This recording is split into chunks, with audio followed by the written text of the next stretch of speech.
guys, today we're going to look at a strange castle called Quila or Kamsa. Now, who is Kamsa? Kamsa was a king who lived 5,000 years ago in this ancient city called Mathura. And I am in the river Yamuna, and you can see how all these birds are flying around, and it's crazy. But we're gonna go now and see this castle. So, who is this Kansa? Now, in the ancient text of Mahabharata, Kamsa, also known as Kansa here, was a great king, but this king tried to kill Lord Krishna just after he was born. Now, the strange thing about this river, it's always black. Why? Because Yamuna is the sister of Kala, which also means black. Now, incidentally, the word Krishna also means black. Now, let's go take a look at this 5,000-year-old castle and see what's remaining there.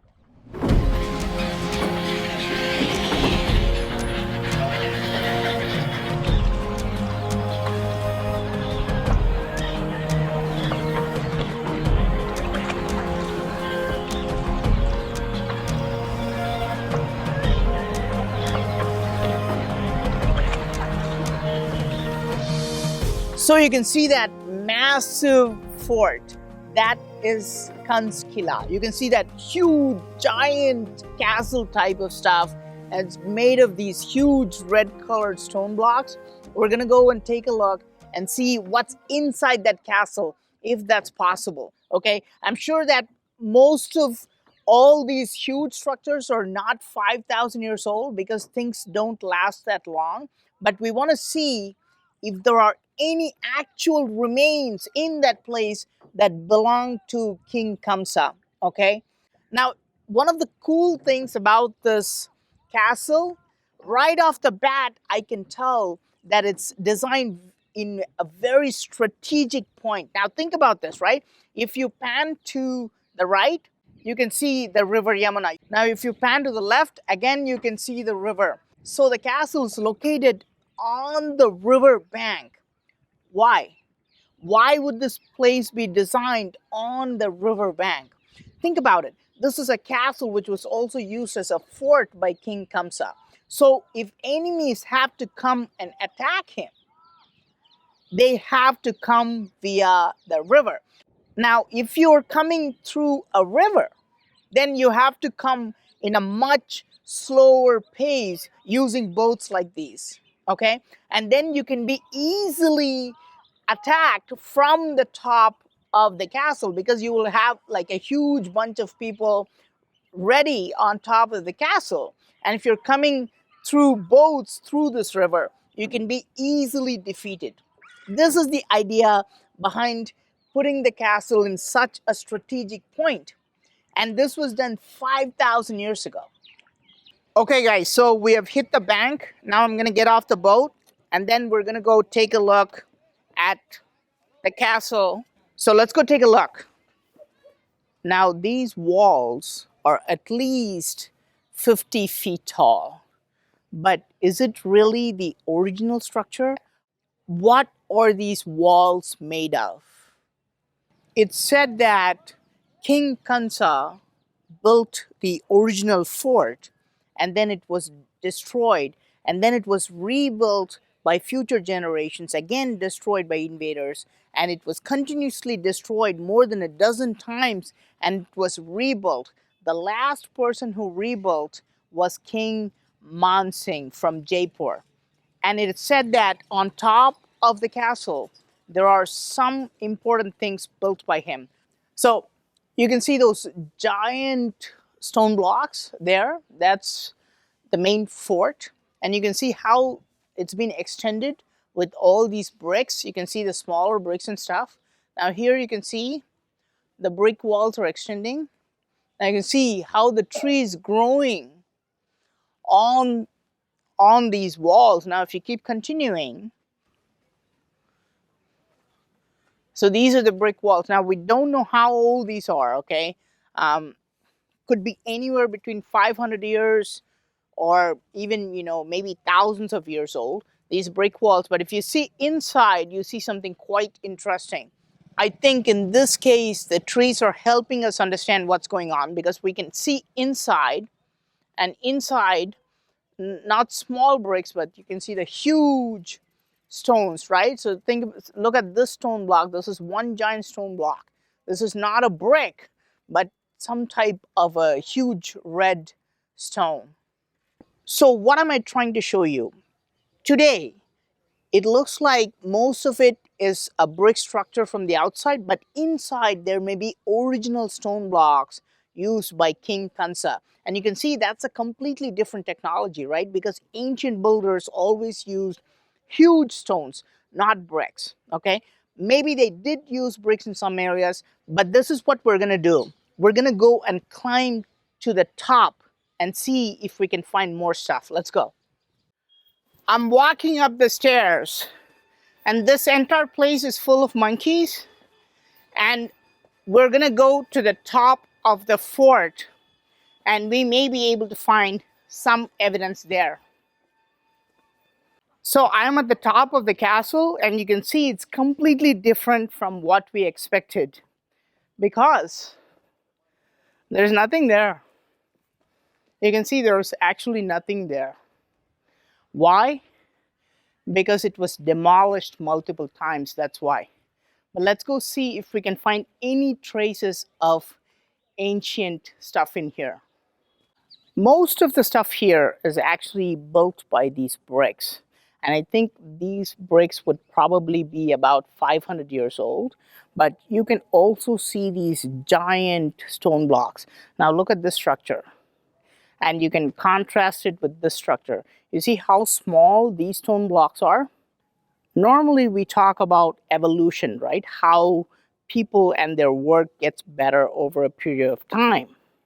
But in archaeology and history, we observe a very strange phenomenon. I would like to call it devolution because as the time passed by, the work actually diminished in quality. You can see these stone blocks are actually new, and these huge blocks, which are exquisitely carved, are actually much, much older. Now, what does this mean? This means that the ancient people were doing a much better job at that time. So it's possible that this was the part of an original ancient structure, and all these are new additions. And you can see interleavings. For example, look at this block. This block is like 5 feet long, and it's huge, right? And this is an ancient redstone. And these are all newer bricks. So you can see this block here, and then this block here. Why are they placed here, right? These two stone blocks must have been a part of a huge entranceway, okay, that must have existed here. And as people demolished this over and over, the other groups, probably the Hindu groups, tried to restore them with newer bricks. So this is why you see a combination of newer structures, which are those bricks, and the older structures as well. And let's keep going and see what else we can find.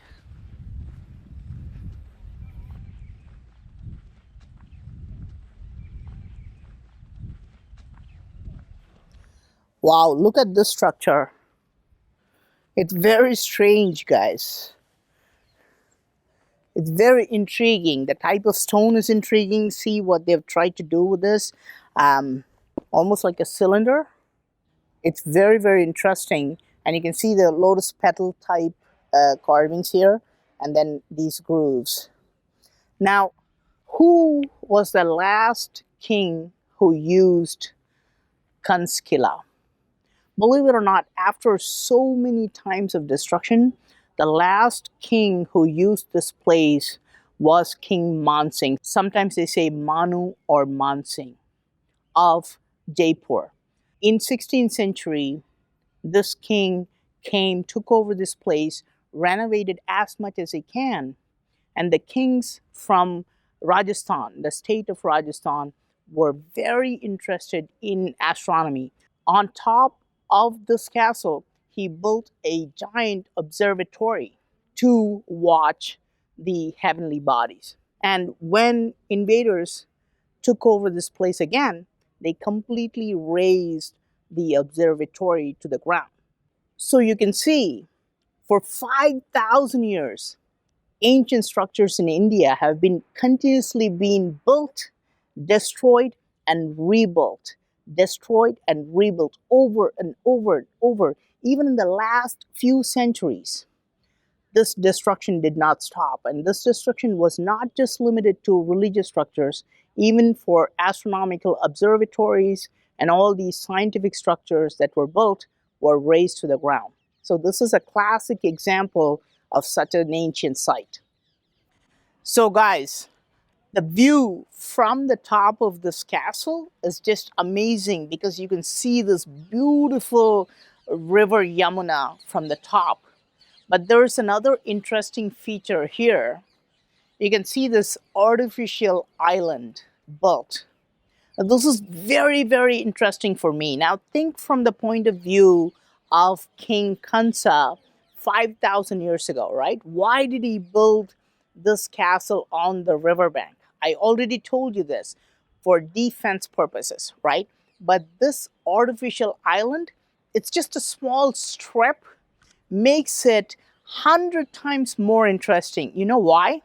Because they would have used a drawbridge, a wooden bridge from the castle to the artificial island and used it for plenty of different purposes. So whenever they did not want the bridge, they would have pulled it back. And this was an amazing technology, and I'm surprised that it existed 5,000 years ago, because that island gives this castle so many other different advantages. And it's a genius type of creation to make such an artificial island, because there's some water in between the castle and the island, but you can put a bridge on top in the middle, and then you can use it to go back and forth between the island and castle. So I've shown you the castle of King Kamsa, but have you figured out what the mystery is? There's a huge mystery in this castle. Can you guess what this is?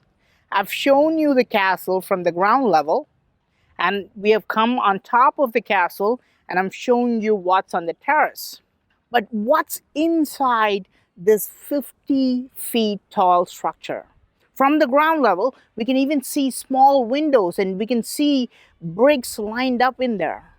But what's inside the structure? Well, believe it or not, we're not allowed to film inside the castle. And not only that, we're also not allowed to even go inside the castle. So nobody knows what's really inside. Is it possible that there's some evidence of this 5,000-year-old king, Kansa, inside this castle? We'll never know. I hope you guys like this video. I'm Praveen Mohan. Thanks a lot for watching. Don't forget to subscribe, and I'll talk to you soon. Bye.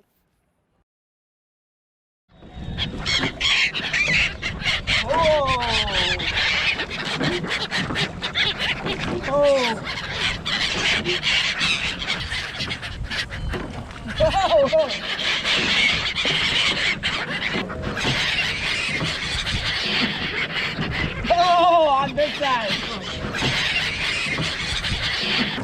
Oh.